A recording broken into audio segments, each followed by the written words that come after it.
नमस्कार विद्यार्थी मित्रांनो, मी सुवर्ण क्षीरसागर माझ्या यूट्यूब चॅनलवर तुम्हा सर्वांचं खूप खूप स्वागत करत आहे। तर आज आपण 15वी जी कविता आहे खोद आणखी थोडेसे ही पाहणार आहोत। तर ही कविता आसावरी काकडे यांनी लिहिलेली आहे, त्या प्रसिद्ध कवयित्री। त्याचबरोबर त्यांचे अनु मनु शिरू ऋतुचक्र टिकटॉक ट्रिंग भिंगोऱ्या भिंग हे बालकविता संग्रह, आकाश आरसा उत्तरार्ध हे मी एक दर्शनबिंदू लाहो, शपथ सार्थ जीवनाची स्त्री असण्याचा अर्थ हे कविता संग्रह त्यांचे प्रकाशित आहेत। त्याचबरोबर बघा त्यांच्या जे कविता संग्रह आहेत ते 1990 साली विशाखा पुरस्कार त्यांना मिळालेला। त्याचबरोबर 1992 साली राज्य पुरस्कार यांनी त्यांना सन्मानित करण्यात आले आहे। ठीक आहे। त्यानंतर जीवनात बघा त्यांनी सांगितले तर प्रयत्न आणि सकारात्मक यांचे महत्त्व अनन्य साधन आहे। ध्येय साध्य करताना संयमाने जिद्दीने आत्मविश्वासाने चिकाटीने कार्यरत राहावे लागले। चांगुलपणावर विश्वास ठेवणे आवश्यक असते। वास्तव आनंदाने स्वीकारावे आणि कोणत्याही भ्रमात राहू नये। उमेदीने जगण्यासाठी कष्टाची कास धरावी असा संदेश या कवितेतून व्यक्त होतो। आपण जिथे थांबतो ना तिथून चिकाटीने आणखी थोडेसे पुढे गेले तर यश निश्चित मिळते। आणखी थोडेसे हा शब्द चिकाटी जिद्द आशावाद सूचित करणारा आहे। ठीक आहे। तर बघा ही जी कविता आहे खोद आणखी थोडेसे, याच्यामध्ये आसावरी काकडे यांनी काय केलेलं आहे की जीवनात आपण जे प्रयत्न करतो तर प्रयत्न करत असताना आपल्या प्रयत्नांवर आपला विश्वास पाहिजे। जो चांगुलपणा सकारात्मकता आपले प्रयत्न आहे त्याच्यावर आपला विश्वास पाहिजे। आणि एक सांगितले महत्त्वाचं बघा, ध्येय जेव्हा आपण साध्य करतोय, एखाद्या ध्येयासाठी प्रयत्न करतोय तेव्हा आपल्या प्रयत्नांवर विश्वास पाहिजे, संयम पाहिजे, जिद्द पाहिजे, आत्मविश्वास पाहिजे, चिकाटी पाहिजे। हे सर्व गुण इथं आवश्यक आहेत। आणि जे समोर आले त्याला स्वीकारणं ही एक इथं वास्तव स्वीकारणे म्हणजे काय, समोर जे आपल्या परिस्थिती आली त्याला स्वीकारणं ही खूप छान गोष्ट इथं सांगितलेली आहे। आणि त्यांनी काय सांगितलं बघा, कोणत्याही भ्रमात राहू नये की असं होईल का तसं होईल का, हे असं होणार नाही ते तसं, असं भ्रम नाही ठेवायचा मनामध्ये कुठला, आलं लक्षात। त्याचबरोबर आणखी एक सांगितलं बघा, उमेदीने जगण्यासाठी कष्टाची कास धरावी लागणार आहे। जेव्हा कष्ट करू तेव्हा आपल्यामध्ये एक उमेद निर्माण होत असते, असा संदेश कवयित्रीने या कवितेतून व्यक्त केलेला आहे। तर सगळ्यात महत्त्वाचं म्हणजे आणखी थोडेसे हा शब्द बघा, चिकाटी जिद्द त्याचबरोबर आशावाद सूचित करणारा आहे। ठीक आहे। हा एकच शब्द आणखी थोडेसे हा शब्द काय काय आपल्याला सांगतो बघा, चिकाटी जिद्द आशावाद हे शब्द सूचित करणारा आहे। ठीक आहे। तर आता आपण प्रत्यक्ष कवितेला सुरुवात करूया। ठीक आहे। चला तर मग, खोद आणखी थोडेसे खाली असतेच पाणी, धीर सोडू नको सारी खोटी नसतात नाणी, धीर सोडू नको सारी खोटी नसतात नाणी। बघा कुठं थांबायचं कुठं, आता इथं सांगितलं बघा, खोद आणखी थोडेसे खाली असतेच पाणी। बघा आता खोदत असताना म्हणजे आता खोदणे हा शब्द त्यांनी कशासाठी वापरला आहे पहिलंच त्यांनी क्लिअर केलेलं आहे बघा, जिद्द आणि चिकाटी। ठीक आहे। आता जेव्हा एखादी विहीर इथं चित्र दिलेलं आहे बघा, समजा एखादी विहीर खणायची तर ते काय सांगितले, खोदत राहावं लागतं तिला, आहे का नाही। थोडंफार खोदलं की कंटाळा येत राहतो नाही, समजा अगोदर इथपर्यंत खोदलं नंतर हे असं खोदत गेलं तर खाली पाणी असतंच, म्हणजे आशावाद आहे इथं सांगितलेला। काय सांगितले, खोद आणखी थोडेसे खाली असतेच पाणी, धीर सोडू नको। सगळ्यात महत्त्वाची गोष्ट, कुठलंही आपण जेव्हा कार्य करत असतो तेव्हा धीर न सोडणे। बघा ना, एखाद्या जंगलातून समजा आपण चाललोय तर आपल्याला काय असतं ना, चालत असताना असं खूप जंगल संपतच नाही तर धीर सोडायचं नाही। ठीक आहे। चालत राहणं, येईल बाबा कुठंतरी आपल्याला घर दिसेल, आपण ह्या जंगलाच्या बाहेर पडू, रस्ता सापडेल, असा धीर जो असतो ना तो सोडायचा नाही। म्हणजे खोदत राहणे म्हणजे काय, चिकाटीने जिद्दीने प्रयत्न करत राहणे। आणि त्याचबरोबर धीर सोडू नये म्हणजे काय, आत्मविश्वास पाहिजे, ठीक आहे बाबा येईल पुढं काहीतरी आपल्याला मार्ग सापडेल, हे सगळं असतं बघा। इथं कॉमा करून असा शब्द दिला त्यांनी, सारी खोटी नसतात नाणी, सगळीच नाणी खोटी नसतात। समजा ह्याचा अर्थ काय होतो, सगळेच प्रयत्न फेल जातात, अपयशी होतो आपण प्रत्येक प्रयत्नात, असं नसतं, आलं लक्षात। कधी ना कधी आपण आपल्या प्रयत्नांमध्ये यशस्वी होत असतो। त्याच्यासाठी सर्वात महत्त्वाची गोष्ट जी आहे ती काय असते, धीर सोडायचा नाही आणि खोदत राहायचं। म्हणजे काय, चालत राहायचं, आपण जे ध्येय ठरवलेलं आहे त्याच्यामध्ये आपण प्रयत्न करत राहायचं। जसं की बघा ना, आता समजा आता हे नीटचे एक्झाम देतात 12वीचे मुलं, तर ते काय असतं ना, पहिल्या वेळेस देतात, कमी मार्क्स येतात तर लागत नाही नंबर MBBSला वगैरे नाही का, पण परत देतात, म्हणजे काय आहे ना, ते जिद्द चिकाटी ते सोडत नाहीत, नंतर तर लागतो। आणखी एक महत्त्वाची गोष्ट बघा, लक्षात घ्या, हे उदाहरणं कशासाठी आहेत की आपल्याला आपली जिद्द सोडायची नाही आहे. खूप छान एक आपल्याला संदेश कवयित्रीने इथे दिलेला आहे बघा.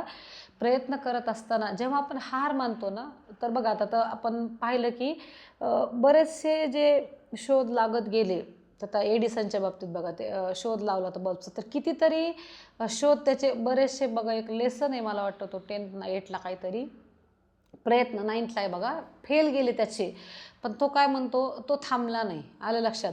म्हणजे प्रत्येक गोष्ट करत असताना काय करायचं, आपल्याला अपयश येतच असतं. आलं लक्षात? आता बरेचसे जे या मार्गावरून गेले, यशस्वी झाले, त्यांनी सांगितले, आम्ही, आपलं तर एक म्हण आहे, अपयशी यशाची पायरी.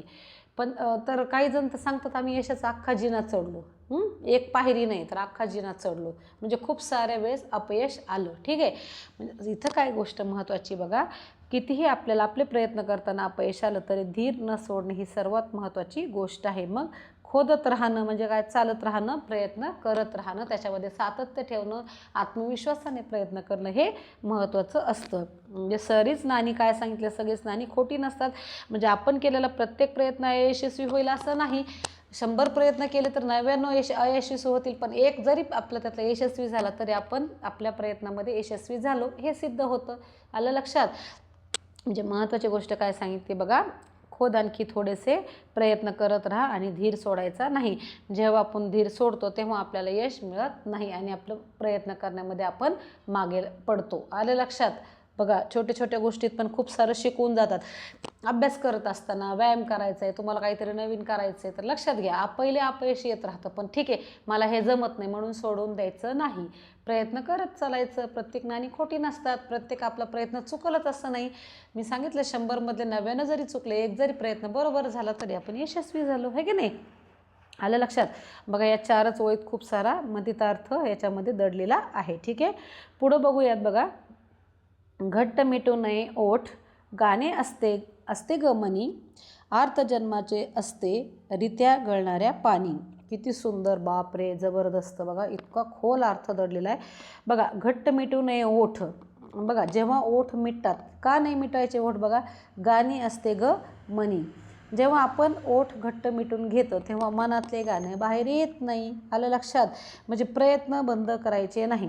तुम्हाला समजा एखादं ध्येय गाठायचं आहे, तुम्ही तर ते प्रयत्नच बंद केले तर ते ध्येय गाठू शकाल का? नाही गाठू शकाल. म्हणजे तुमच्या मनात काही गाणी आहेत, तुम्ही जर ओठ बंद करून घेतले तर ते गाणे बाहेर येतील का? नाही येणार. म्हणून कवयित्री ते सांगते, घट्ट मिटू नये ओठ, गाणी असते ग मनी, आर्त, बघा, जन्मांचे असते रित्या गळणाऱ्या पाणी. खूप छान. बघा, इथं सांगितले की आता गळणारं जे पान असतं ना, त्याच्यामध्ये आर्त जन्माचे असते रित्या गळणाऱ्या पाणी. जे झाडाचं पान, बघा, ते इथं सांगितले गळून एक लक्षात घ्या आपल्याला, इथं असं सांगितलं बघा, काहीतरी म्हणतात की गळून पडतं जे झाडाचं पान, तर त्याच्या ते जे गळून पडणार रित्या गळणाऱ्या पाण्यामध्ये सुद्धा लक्षात घ्या. तर बघा, इथं असं सांगितलं आहे की जे आर्त जन्माचे असते म्हणजे त्या वेदना, बघा आता लक्षात घ्या, गळून पान जेव्हा पडतं पण त्याच्यामध्ये एक उमेद असते. बघा, आपण एक मागे कविता बघितली, जे पान गळून मातीत मिसळतं त्याचं पुन्हा नवीन गवताचं पात्यामध्ये रूपांतर होऊन नवीन गवताचं पातं तयार होतं. आलं लक्षात? म्हणजे इथं काय सांगितलं आहे की कुठे तुमच्या ज्या आशा आहेत, अपेक्षा आहेत, त्या तुम्ही काय करायचं, हे म्हणजे कधीही त्या ज्या तुमच्यामध्ये आशावाद आहे तो बंद होऊ द्यायचा नाही. कायम तुमच्या मनात तो आशावाद राहिला पाहिजे. आलं लक्षात? म्हणजे ठीक आहे बाबा, गळणारं पान, आता मी गळून पडलं, संपलं माझं, असं नाही. जिथं अंत असतो तिथंच सुरुवात असते. लक्षात घ्या. पान गळून खाली पडतं, ते जमिनीत गाडलं जातं आणि त्याच्यातून परत नवीन गवताचं पातं तयार होतं. म्हणजे जिथं अंत आहे तिथं सुरुवात आहे. आलं लक्षात? आणि सुरुवात आहे तर अंतही आहे. पण गळून पडणारं पान आशावादी असतं. मी जरी गळून पडतोय तरी काय सांगितले बघा, त्याच्यामध्ये परत आशावाद असतो की काय होईल, माझ्यापासून परत नवीन दुसरं एखादं गवताचं पातं निर्माण होईल. म्हणजे इथं असं सांगितले, हा आशावाद खूप महत्त्वाचा आहे. ठीक आहे. त्याच्यानंतर पुढं बघूया. बघा, मूठ मिटून कशाला म्हणायचे भरलेली, उघडून ओंजळीत घ्यावी मनातली तळी. मूठ मिटून कशाला, मूठ म्हणजे आपल्या हाताची जी मूठ असते ना, ती मिटून घ्यायची आणि काय म्हणायचं, भरलेली. याच्यात काय अर्थ आहे, आलं लक्षात? म्हणजे मूठ मिटून ती भरलेली असं म्हणायचं. बघा, मूठ मिटून कशाला म्हणायची भरलेली, उघडवून ओंजळीत घ्यावी मनातली तळी. आपल्याला मनातील जे विचार आहेत ते जर ओंजळीत घ्यायचे असेल तर मूठ उघडावी लागेल. मला सांगा, तुमच्या हाताची मूठ बंद आहे तर त्याच्यामध्ये काही बसल का? नाही बसणार आहे. जेव्हा तुम्ही ओंजळ कराल मग त्याच्यामध्ये काहीतरी बसल. आलं लक्षात? तुम्ही लक्षात घ्या, हाताची ओंजळ करून बघा. हाताची ओंजळ केली तर त्याच्यामध्ये काहीतरी बसतं. आलं लक्षात? धान्य असेल, पाणीसुद्धा आपण बघा बऱ्याच वेळेस असं ओंजळीने पाणी पितो. म्हणजे लिक्विड जे द्रवरूप पदार्थ आहेत ते सुद्धा आपल्या हातामध्ये बसतात. आपण पाणी पितो कधी कधी असं बाहेर गेल्यावर एखाद्या नळाच्या खाली तसं ओंजळीने पाणी पितो. म्हणजे सांगायचं आहे काय इथं बघा, की तुमची मूठ जी बंद ठेवू नका, कारण बंद मुठीत काहीच नसतं. जेव्हा तुम्ही मूठ उघडाल त्यावेळेस काय होईल, मनातली तळी म्हणजे ते तुमच्या मनामध्ये अनेक पॉझिटिव्ह विचार आहेत, आशावाद आहे, तो त्याच्यामध्ये तुमच्या लक्षात येईल. त्याच्यासाठी काय करावं लागेल तुम्हाला, ओंजळ तुमची उघडी ठेवावं लागेल, मूठ बंद करायची नाही. म्हणजे थोडक्यात तुमच्या मनामध्ये जे आशावाद आहे तो तुम्हाला जागा ठेवायचा आहे. त्याच्यामुळे तुम्हाला नवीन काहीतरी करण्याला प्रोत्साहन मिळत असतं. आलं लक्षात? म्हणजे आपल्या मनाची दरवाजे जे आहे आशावाद त्याचे दरवाजे बंद करून घ्यायचे नाहीत. लक्षात येते काय बोलते ते? का खूप अवघड वाटते तुम्हाला? खूप सोपं आहे बघा, लक्षात घ्या. इथं एकच गोष्ट आहे, आशावाद, एकच शब्द आहे. म्हणजे जेव्हा तुम्हाला काही घ्यायचंच नाही, ठीक आहे, मूठ बंद केली, मी सांगितलं नाही, इथं सांगितले, समजा तुम्ही दरवाजा लावून घेतला तर कोणी तुमच्या घरी येईल का? नाही येणार. दरवाजा उघडा ठेवला तर कोणी येणार आहे? तसं तुमच्या मनाची दरवाजे जर आशावादी विचारांसाठी जर तुम्ही उघडी ठेवली तर नक्कीच त्याच्यामध्ये पॉझिटिव्ह विचार किंवा आशावाद जागृत व्हायला मदत करणे आणि अशा प्रकारे तुम्ही तुमच्या ध्येयापर्यंत नक्कीच पोहोचताल. आले लक्षात? समजला? ही जे कवितेचे कडवं आहे समजले का तुम्हाला? त्याच्यानंतर बघा पुढं सांगितले, झरा लागेलच तिथे खोद आणखी जरासे, उमेदीने जगण्याला बळ लागते थोडेसे. बघा इतकं सुंदर सांगितलंय बघा. आता काय करायचं इथं आपल्याला बघा सांगितले तुम्हाला. इथं एक महत्त्वाची आहे बघा गोष्ट, ती म्हणजे झरा लागेलच तिथे खोदत राहायचंय. सगळ्यात महत्त्वाचं करत राहायचं, खोदत राहा. आता खूप खोदलं आहे, आता नाही लागत पाणी, नाही, आशावाद नाही, लागेल पाणी, पुढं गेल्यावर लागेल, आणखी खोदावं लागेल. झरा लागेलच तिथे. झरा म्हणजे पाणी असतं तिथं जमिनीतून, जिथं पाणी वरती येतं त्याला झरा म्हणतात थोडंसं. तर ते खोदत राहा म्हणजे झरा तुम्हाला लागेल, हा आशावाद आहे.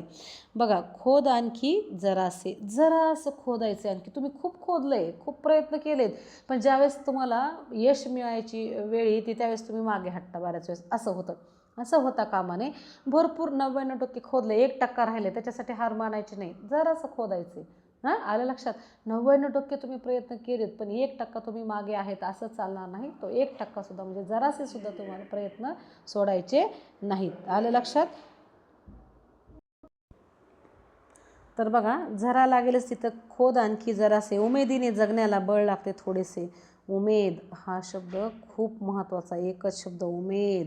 म्हणजे उमेदीने जगण्याला त्याला थोडंसं बळ लागतं, काही 100 हत्तींचं बळ लागत नाही आहे. तुमच्या मनामध्ये एक पालवी कुठंतरी एक आशावाद जागा झाला, एक आशावादी विचार जेव्हा जागा होतो तेव्हा तुम्ही उमेदीने जगू शकतात. मला असं जास्त काही लागत नाही आहे. त्याच्यामुळं फक्त उमेद हा एक शब्द खूप महत्त्वाचा आहे. ज्यावेळेस आपल्याला जगायचं तर सगळ्यात महत्त्वाचं काय आहे, उमेदीने जगायला शिकलं म्हणजे काय असतं ना, ती उमेद आपल्याला आपल्या ध्येयापर्यंत जाण्यासाठी मदत करत असते. आलं लक्षात? बघा, झरा लागेलच तिथे खोद आणखी, झरा लागेलच तिथं खोद आणखी जरासे. बघा, उमेदीने जगण्याला बळ लागते थोडेसे. म्हणजे एकंदरीत कवितेमध्ये काय केलेलं आहे, कवयित्रीने इथे आशावाद व्यक्त केलेला आहे. तुमच्या मनामध्ये जेव्हा एखादा आशावाद जिवंत असेल तेव्हा तुम्ही एखाद्या तुमच्या ध्येयापर्यंत 100% पोहोचू शकता. लक्षात घ्या, इथं एक महत्त्वाची गोष्ट खूप छान सांगितली बघा, थोडेसे. काय ना, खूप आपण 99% प्रयत्न करतो, पण 0.5% जर आपण आपल्या प्रयत्नांमध्ये कमी पडलो तरी काय असतं ना, तिथं आपण हार मानायची नाही. तो आपल्या ध्येयाजवळ जातो आणि थोडं दूर आहेत, मग त्याच्यासाठी मनाला प्रोत्साहन द्यायला होतं, चल थोडं राहिले, चल थोडं राहिलं, आहे की नाही? अशा प्रकारे आता जसं एखादं बी मातीत गाडतो किंवा बी पेरतो तर ते जमिनीत ते गुदमरून जातं बघा उष्णतेने, किंवा त्याला जमिनीच्या खाली राहून गुदमारा होतो. पण काय आहे ना, त्याने ते जर सहन केलं तर थोडं झालं, आता थोडं राहिले. जेव्हा त्याचा वरती त्याला कोंब यायचा वेळ येते तेव्हा त्याला कोंब येत असतो. पण जोपर्यंत त्याने काय केलं पाहिजे, कोंब येईपर्यंत, कोंब त्या बियातून कोंब बाहेर येऊपर्यंत त्याला काय केलं पाहिजे, उमेदीने राहिलं पाहिजे. त्याने जर तिथं हार मांडली तर त्या बियातून कोंब बाहेर येणार नाही. आलं लक्षात? म्हणजे काय ना, जगण्याला जे उमेद लागती तर ती काय, तिथं थोडेसे आणखी लक्षात घ्या बळ लागतं, त्याला काही जास्त बळ लागत नाही. थोडीशी जरी आपल्यामध्ये उमेद असली तरी आपण आपल्या ध्येयापर्यंत पोहोचू शकतो. आलं लक्षात? खूप छान या कवितेमधून कवयित्रीने सांगितले, तुम्ही प्रयत्न करण्यात हार मानायचे नाही, आपल्या ध्येयापर्यंत चालत राहा, भले अपयश येवो. आणि सगळ्यात महत्त्वाचं म्हणजे तुमच्या विचारांची जी ओंजळ आहे ती उघडी ठेवा, मूठ बंद करू नका. जर तुम्ही मूठ बंद केली तर तुमच्या मनातील जे विचार आहेत तुम्हाला तुमच्या ओंजळीत भरता येणार नाही. बघा, निसर्गाने हे सुद्धा आपल्याला सांगून दिलेलं आहे. बघा, होळीच्या नंतर बघा काय होतं, सगळे पानगळती होत असते आणि चैत्र महिन्यात पुन्हा त्या झाडाला नवीन पालवी फुटत असते. मग ते झाडसुद्धा अशी तयारी करतं की ठीक आहे बाबा, सगळे पानं गळून गेले, मग आता आपलं काही नाही खरं, असं ते कधी म्हणत नाही. आलं लक्षात? पण त्याच्यामध्ये उमेद असते, ठीक आहे पण हे सगळी जरी पाने गळून गेली तरी आणखी नवीन पानं फुटतील असा आशावाद त्या झाडामध्ये असतो. म्हणजे लक्षात घ्या, निसर्गानेच आपल्याला हे सर्व आपल्याला सांगितलेलं आहे. फक्त आपल्याला ते आपली ओंजळ उघडी करून आपल्याला हे सर्व निसर्गाकडून घ्यायचं आहे. म्हणजे लक्षात घ्या, इथं जे आणखी थोडेसे हा शब्द आहे त्याच्याविषयी बघा, चिकाटी, जिद्द आणि आशावाद हे 3 शब्द खूप महत्त्वाचे आहेत. प्रयत्न करत असताना चिकाटीने करायचं, सोडायचं नाही. जिद्द हे भेटलंच पाहिजे, का नाही भेटत लक्षात घ्या. नाही आशावाद म्हणजे ठीक आहे, भेटेल, होईल, जाईल, ठीक आहे, थोडंच गेलं, नाही आता होत नाही माझ्याच्याने, दिलं सोडून. आणि जिथं आपल्याला वाटतं की इथं संपलं, आता होत नाही, तिथून खरी नवीन सुरुवात होत असते. बघा, आलं लक्षात? म्हणजे आपल्याला काय करायचं, या 3 गोष्टीला सगळ्या विद्यार्थ्यांना सांगणं एकच आहे की बघा, तुमच्या जीवनामध्ये चिकाटी, जिद्द आणि आशावाद हे जर असेल तर तुम्ही ह्याच्यामध्ये नक्कीच यशस्वी व्हाल. बघा, तुमच्या जीवनाच्या ध्येयामध्ये काही परीक्षा अशा असतात की तुम्ही असं तिथं कंटाळा येतो बघा, तुम्हाला हार मानायला तयार होतात, नाही आता हे होत नाही.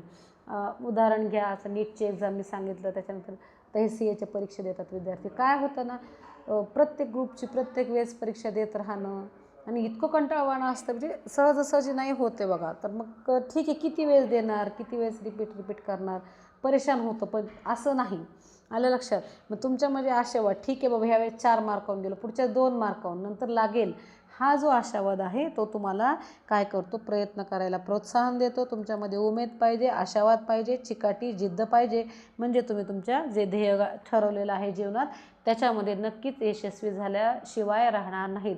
तुम्ही जे पण व्यक्ती यशस्वी झाले त्यांच्या कथा वाचा, त्यांचे व्यक्तिमत्व वाचा, तुम्हाला लक्षात येईल की काय असतं. हे बघा, छोट्या छोट्या गोष्टींना, आता आपल्या घरात मकडी असते बघा, ती काय म्हणतात त्याला, तर ती काय करते बघा, भिंतीवर चढती, ती कोपऱ्यामध्ये जाळे करीत असते बघा ती मकडी, है का नाही?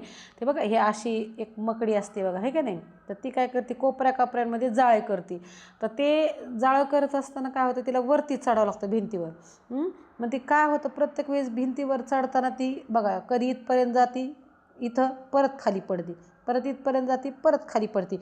पण ती काय भिंतीवर जायचं सोडत नाही. आलं लक्षात?